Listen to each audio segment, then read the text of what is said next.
People are like, how can that be practical in our area? But Russell and I have been friends for quite a long time, and Russell is first generation farmer, or basically first generation farmer. Grew up with some farm background, but anyway, really has put everything he knows into growing his farm and being successful. Looking at not just putting more fertilizer on, but making those fertilizer inputs more available, healthier plants, more resilient plants. Because even though it isn't a higher rainfall, they sometimes have hurricanes, sometimes have droughts. They have a lot of the weather conditions problems that we do, just in a different context. And also, like you said, the first time you came out here, our soils look black compared to mine. So anyway, I'll let Russell take it away. Good morning. Good Afternoon. Depends on when you woke up. So I'm gonna tell y'all a story here real quick. So there was this Apache sprayer that was for sale on Facebook Marketplace. And I sent the guy a message, I was like, hey man, where you at? I'm looking for a sprayer. He said, oh, I'm in Kansas. I was like, oh, that's pretty far away. He's like, where are you at? I said, North Carolina. And it was a guy named Michael Thompson, if y'all haven't got that far yet.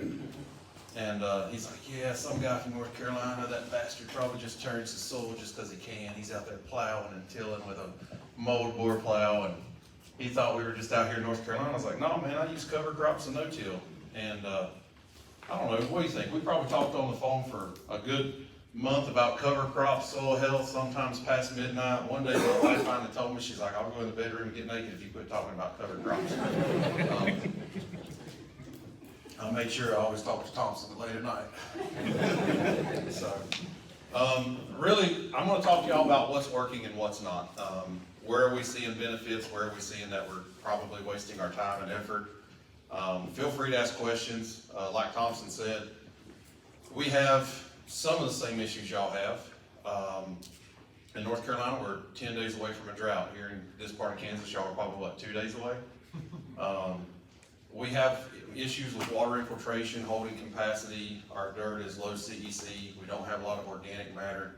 I started farming right here in the northeast part of the county.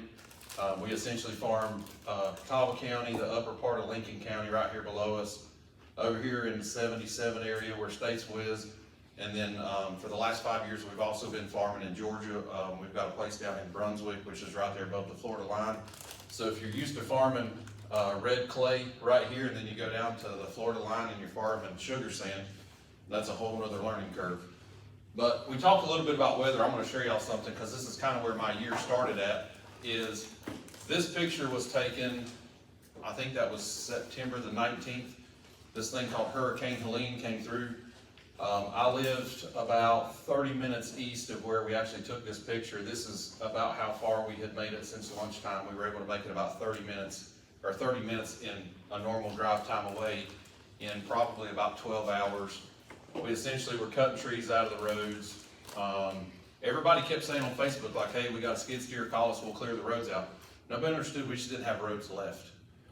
There were no roads to clear, they just slothed off the mountain.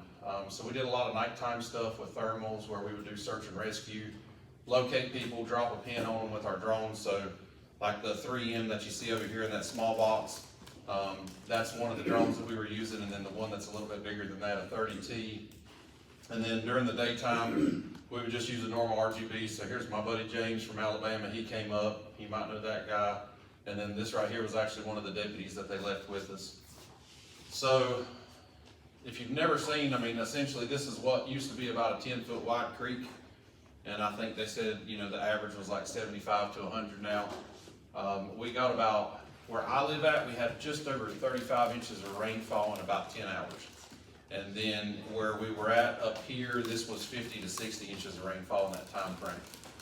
But just to kind of, the reason I'm showing you is we took our drones up there. So these are, some of them were ag drones and we repurposed them. Some of them are the heavy lifts, but essentially it was just a group of farmers and normal people and farm stuff, and we were delivering food and supplies to people all the way up the mountain. But this is kind of what I had to contend with when I came home, is we had trees, sand sealed, wash-ins. We had, you know, fields that essentially, you know, a 4-foot deposit here from where the bank is right here, where one of the rivers are, probably 2/3 of the way in our fields. And we were cleaning this stuff up until April. So was that good for soil biology? Probably not. We sealed that ground off after it was anaerobic for about 2 weeks. Then you had all this nasty stuff here. We didn't get cover crops established. So this year we really focused on a lot of the products that we could use, either in season at planting, over the top, vermicompost extracts.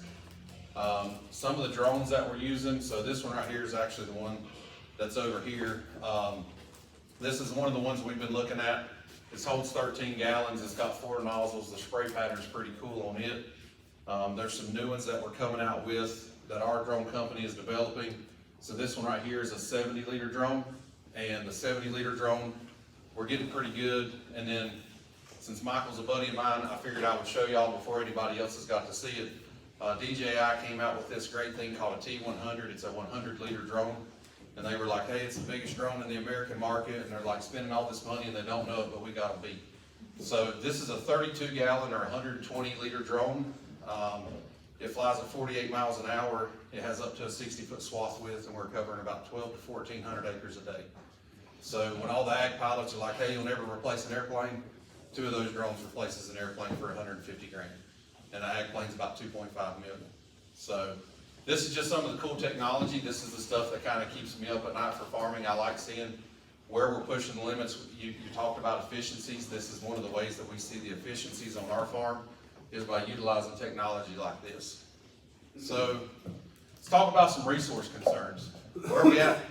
We're about what, right here, Michael? Yep. So right here's where we are. So that means that you have an 80% chance that the #1 stress on your crop is going to be moisture. Everybody agree with that? Yes.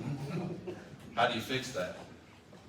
I'm not here to talk to y'all, by the way. We're going to have a conversation today. So feel free to interact like I'm not here, I'm not a preacher. This is not a revival. Keep what you get. Keep what you get. How do you keep what you get? Well, first of all, you got to get it in the ground, right? So reduce disturbance. Does it always mean you have to plant a cover crop to increase water infiltration? No. Crop rotation is another way to do it. Cover crops probably help, but if you don't have the ground to sustain those cover crops, is that a benefit or a detriment? You're probably seeing that as a detriment, at least until you build that ground up. I remember the first time I came here was in 2014. Kansas was the first state I'd ever left North Carolina, and I traveled around with this evangelist called Ray Archuleta, if y'all have heard of him. They're asleep already. We're on the first slide. But we were actually here in this community center, and Ray's like, you can plant a cover crop every day of the year. And I talked to Michael, I was like, how does that work in the wintertime? He's like, you're not planting a cover crop here in February when the ground's froze 3 foot deep. And I was like, all right, good lessons. So we want to infiltrate the water, okay? Once we infiltrate the water, how do we keep it?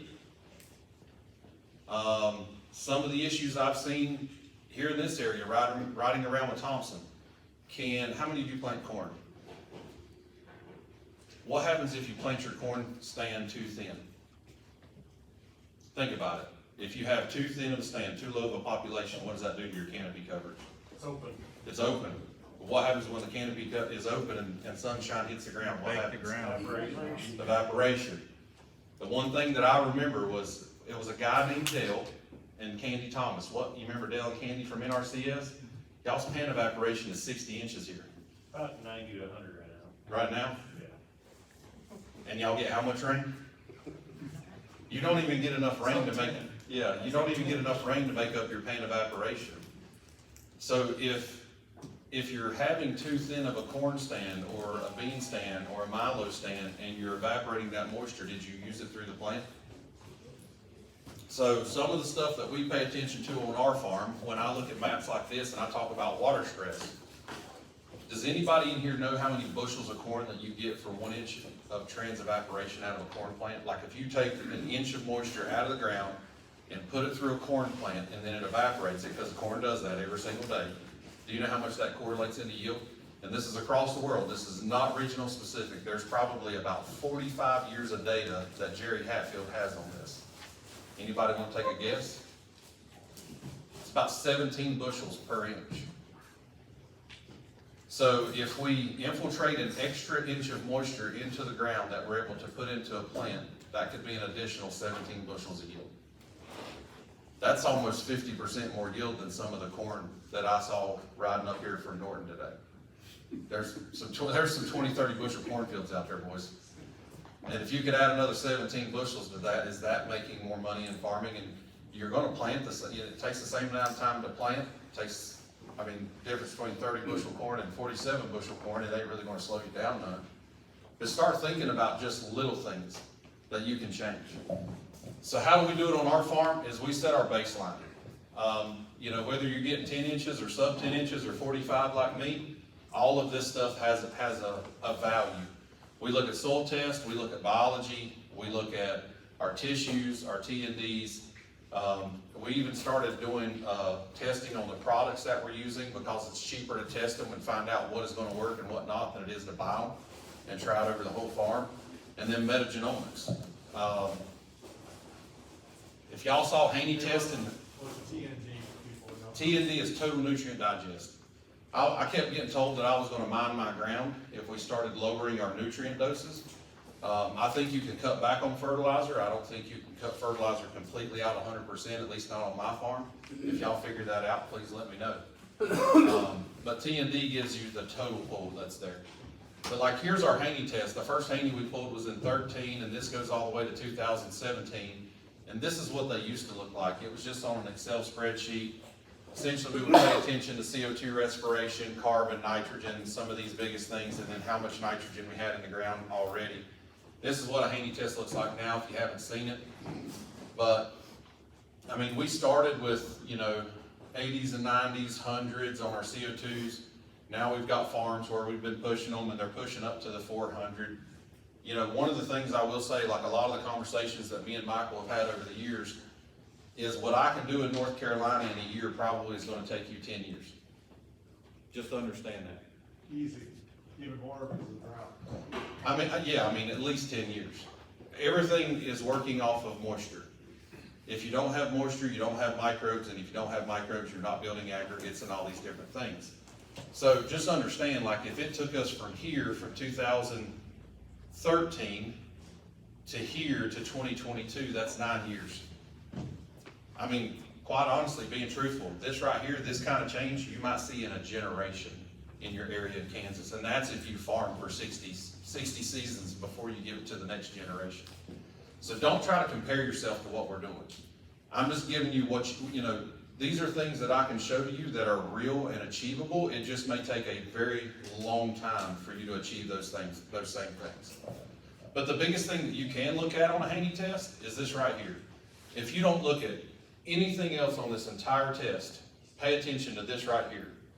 Nitrogen comparison, or right here where it says nitrogen credits. You can't argue with this. How many of you already test your soil for how much nitrogen is in the soil before you plant, and it's not a Haney test? It's not a Haney test? What are you running, Rusty? Daggum trader? What kind of test are y'all running for nitrogen? Conventional? So are you just getting nitrate? Are you getting ammonium or? Nitrate, ammonium. Okay. All right. That's actually the first. Who's running that, if you don't mind me asking? American Labs. American Labs? I didn't know they were doing that. Most of the farmers I've talked to, typically, if you're running Olsen or Braid, you're typically not getting all of these different forms of nitrogen up here, and that's why this has been pretty critical, is I'm picking up 69 pounds of nitrogen that's already there.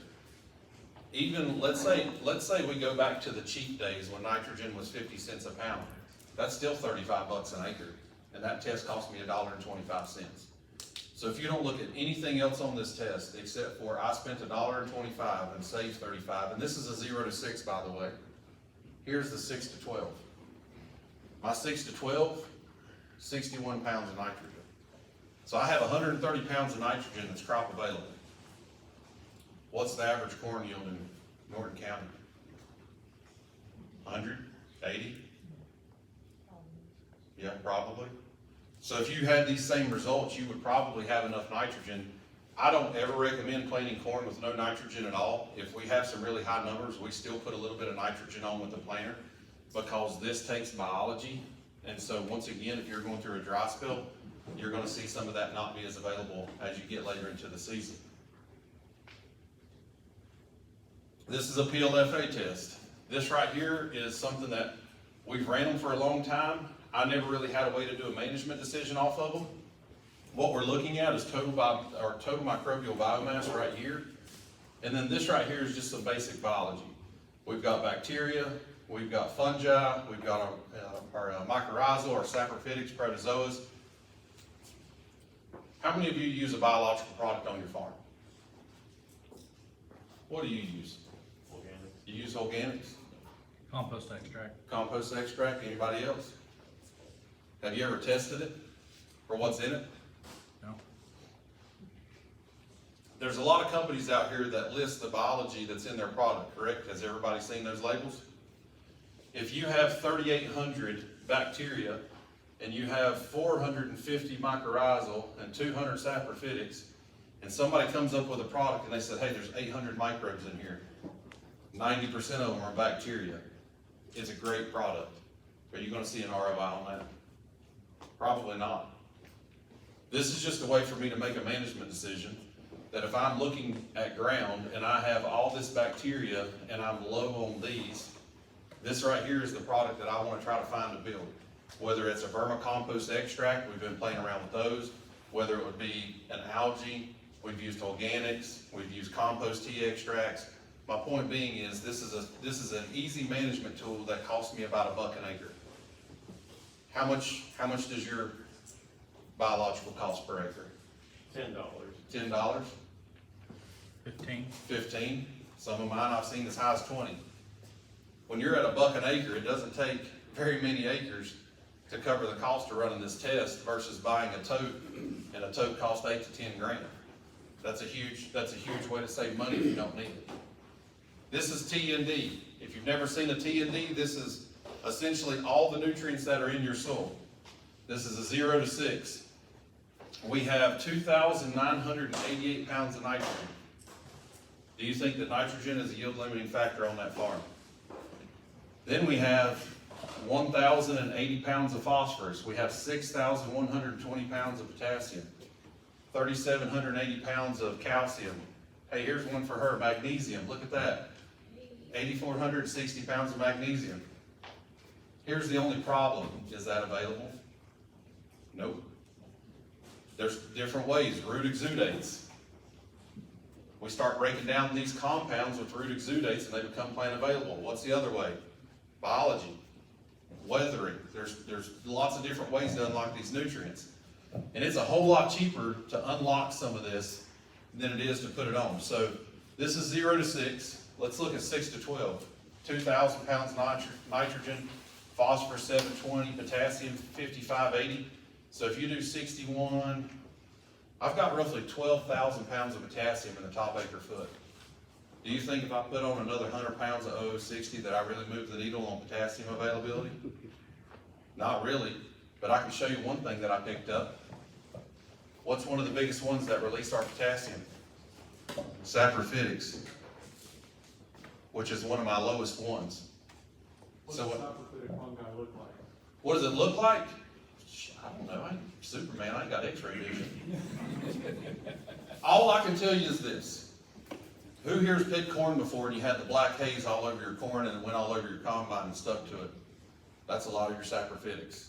They're already on those stalks, they make carbonic acids, and they start breaking down those long chain carbons to where we can put them back into the soil.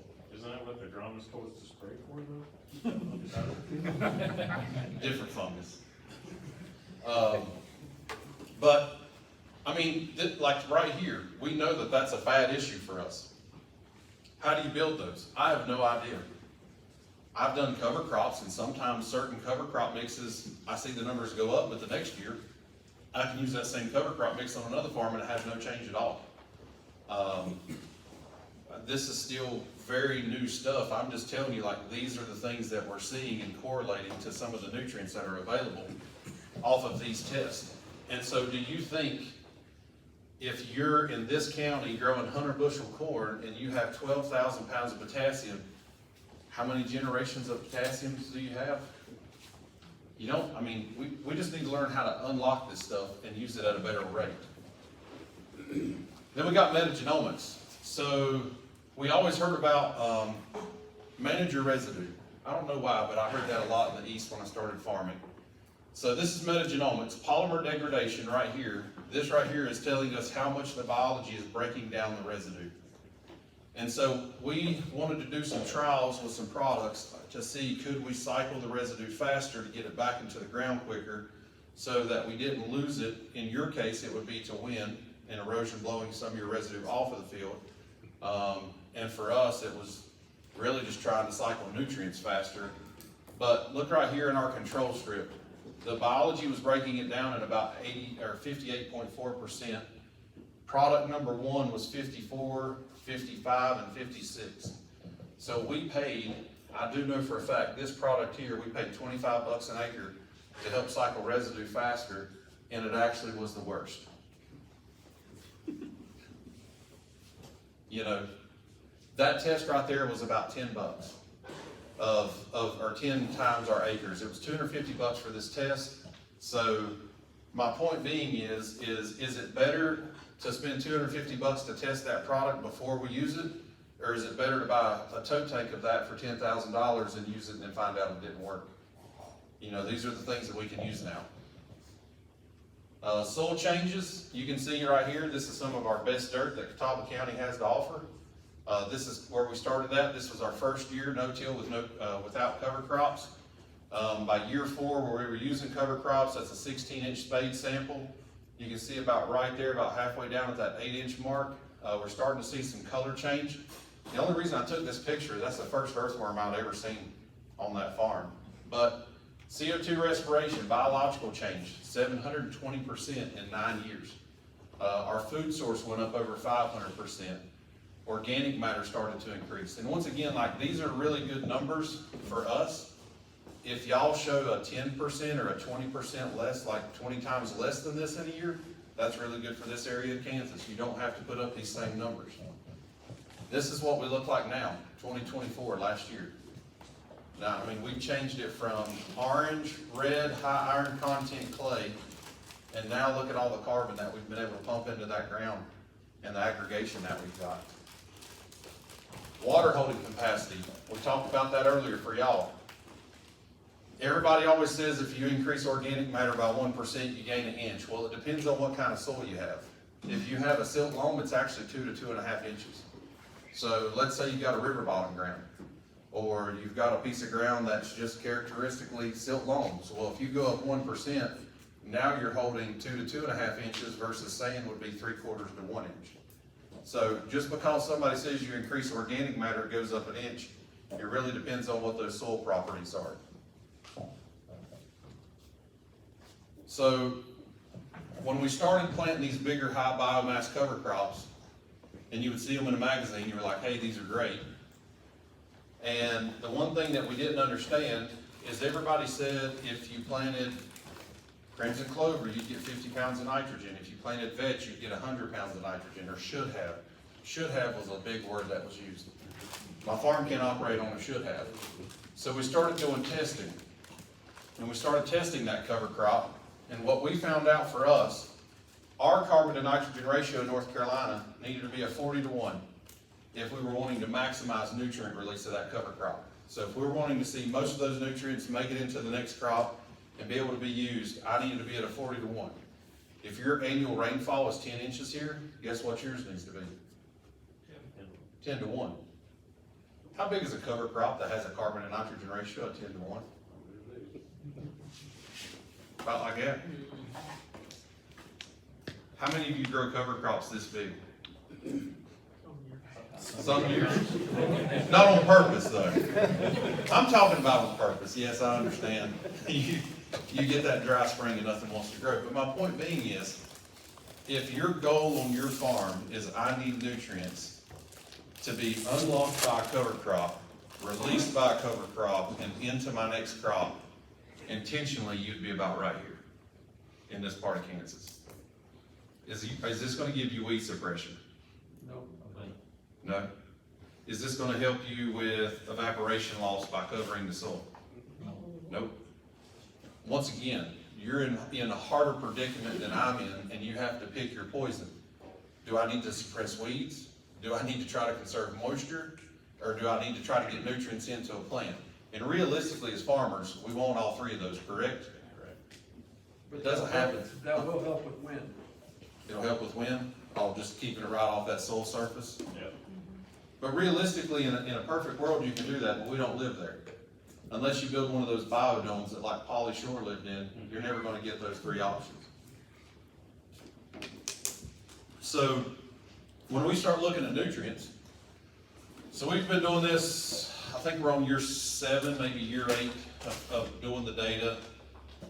This was one of the mixes I'm just showing you. Our RC to N ratio on this one was a 16.7. So since it's 40 to 1 or less, what we do is nitrogen, we have 166 pounds. Anybody got a calculator? Y'all can help me through this real quick. I'm gonna give you some numbers.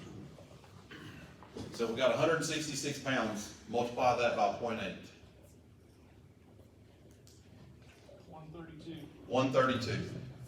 So what I would expect as a farmer to get from this cover crop at a 40 to 1 or less right here is 132 pounds of nitrogen would make it into that next crop. Well, what if we go from a 40 to 1 to a 60 to 1? Well, that's going to drop from that 80% to probably 40%. Well, even though I'm getting 40 inches of rainfall, what if we have a cover crop that's a 80 to 1? What if we get that really nice magazine cover, head high cereal rye at an 80 to 1? Plant corn. Huh? And yeah, then we're gonna plant corn into that. That's what we won't do in Illinois. Or Chesapeake Bay, Virginia. If you're at an 80 to 1, even in my environment, you're not gonna see nitrogen for about 18 months. The university came out there with these little gram scales, and they cut the residue and put it in a clear bag and laid it on the gram scale, and we measured every day what the gram weight was. And we mapped out how long it was taking. It was about 18 months for that residue to break down. You think that's good for growing a crop, cash crop? Not at all. Then we look at phosphorus. We had 47 pounds of phosphorus.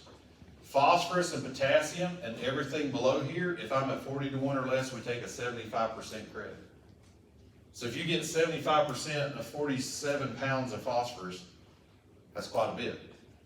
Then you got 232 pounds of potassium in that mix, and you get 75% of that. That's a lot of nutrition as well. But once again, you can go from that 40 to 1 to 60 to 1, and you're gonna cut those numbers automatically in half. You go up another 20, and you're gonna cut that number to almost 10%, which is nothing. And then this is some work that Rick did with Keith and them, and let's say that potassium is your limiting factor on your farm, and you need more potassium availability. Well, the 5 highest plants of potassium, the biggest one right here was Surge Spring Triticale, but the worst was Sunhen. And so they put these out. I think they've taken them down now, but you can call up there and bug Keith, tell them to put them back up. But they had phosphorus, potassium, nitrogen, they had all these different nutrients. One of the ways that we started combating this with not only cover crops is this. We started doing deep banding and injecting our nutrients. We wanted to see, like when I was talking to Rick, essentially if you're broadcasting nutrients over 2 million pounds of dirt, how efficient is that? It's not very. We started looking, can we place nutrients a little bit more precise, start cutting back on those rates. So all we did is we got an old planter bar, we mounted a 300-gallon tank on it, electric pump. These are 2996s, so they got a 20-inch coulter on them. And we essentially either run these in the spring right ahead of planting. We've got a dry rig that we're going to try out this fall and see if that actually does anything or not. But essentially we're pacing, potassium, phosphorus. We're playing around with some of our biologicals. Our flow rates went up so high that we added a second electronic pump. We can control it from the cab and do variable rate in our plots. On beans, we're going 4 to 6 inches deep. Corn, we're going anywhere from 6 to 8 inches deep. Can I do that on every field? Absolutely not. I've got new ground that is as hard as this concrete, and if you're going 4 inches deep, you're doing a really good job. I've got soils that I've been working on now for 10, 12 years, and I can bury down to that hub, and we see better placement. And so we started doing some trials. So this is one of the ones we did with corn. So we've got 100% dry broadcast. So this is phosphorus and potassium. So we had 100% dry broadcast, and then we had 150% dry, then we had 100% in the orange right here with the deep injection, and then we had 75% deep injection P and K, and then down there in the red was 200%. So whatever the test recommendation was in pounds, say it was 40 pounds of phos, 40 pounds of potassium, we would have either done that or doubled it or went up by another 50%. And here's what we saw for last year. Our dry fertilizer at 100% was 135, which is pretty close to our county average. Our county average runs about 120, 135 bushels. Where we look at dry fertilizer, 150%, we went up 152. 200%, we got to 168. Where we did the deep injection, 100% of our P and K, we had 219. Do you think that our nutrient placement really matters for yield on our farm? Absolutely. How many of you see that the top 4 to 6 inches of your ground dries out by about the middle of summer? Can corn pull nutrients out of dry dirt? Nope. We started using those probes. I remember in 2014, I was in this building, we talked about a company called Aquaspy. It's a probe that goes in the ground, and every 4 inches, we're reading root depth, moisture, electric conductivity. That's how we started looking at where do we need to be in depth. Because I'm losing 60, 70% of all the moisture in my top 4 inches by the middle of June. And guess what happens? Those roots switch down a little bit deeper. And so now, where we did 100%, we had 219. 75%, we had 193, and where we only applied 50% of our P and K, banded on both sides of the road, we were at 176 bushels. Which one of those is more efficient and made the most money? The very bottom one actually probably made us the most money out of all of them, was 176 bushels. It's kind of like what she talked about. You can buy bushels. I mean, if you want to push yield, you can buy bushels all day long. When you talk about actually wanting to make some ROI and some money on the farm, it may be that one of these two might be the most profitable, but you're not going to have the highest APH on that farm that year. So you're saying you'd like to go, or you can go up to 4 inches with that culture, or you have been at 4 inches? I've been down to 8. 8. So I was gonna say, anybody that follows you knows you love short planting your corn. Yeah. You know, so how deep would you really think you could go down in there without a big disturbance to that soil? On corn, we're running 6 to 8 inches in depth. And the reasoning behind that is when we started looking at those Aquaspy probes, that EC measurement, around June the 15th, when my ground really started drying out in that 0 to 4 cell, we would literally see corn roots switch down to the next level. And sometimes in a really dry year, we would see them switch down to the next level. And I think you have 2 things that were driving that. So what we have noticed is the thicker we plant that corn population and the closer those plants are together, instead of those roots going out, they want to go down. Corn roots don't want to grow into one another. It's Hatfields and McCoys. So when we've increased our population on corn a little bit, you see roots go down deeper.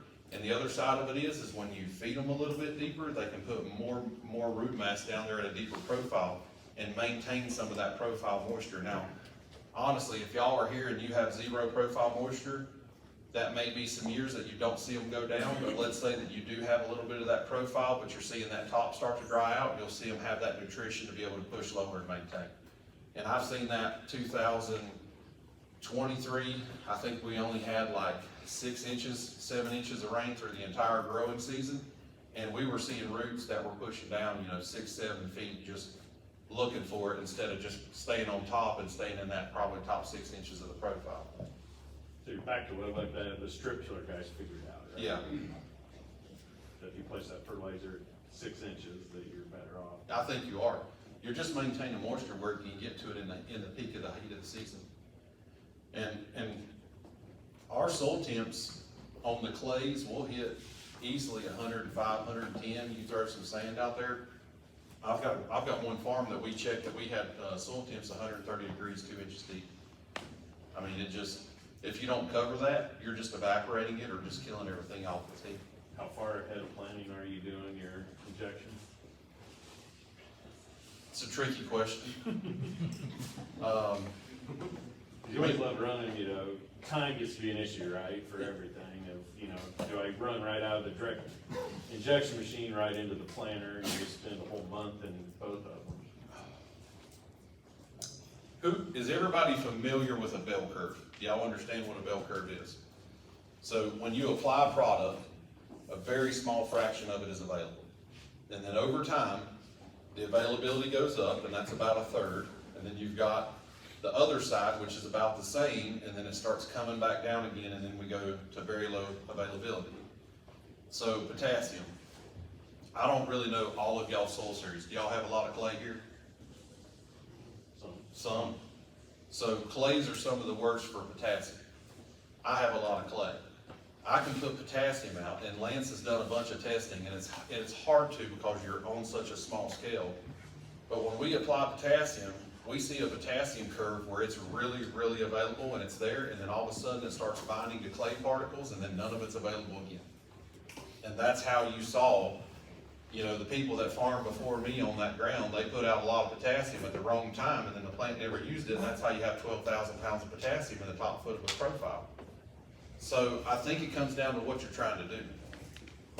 If you have good fungi, or let's say a compost tea, or a organics, or something where we're pushing that biology to help us with that phosphorus release, you're probably gonna see a longer bell curve of availability.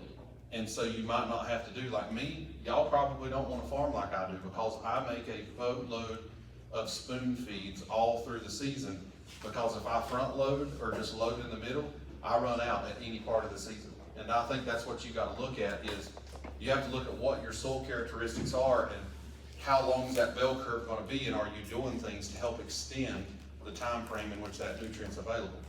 The only one that I don't see work very well is where guys are putting out their P and K in the fall after harvest. That's typically the easiest, but think about how much chemistry is gonna happen from the fall to the next time that that plant needs that nutrients, and you're just having all this chemistry tie up all these nutrients.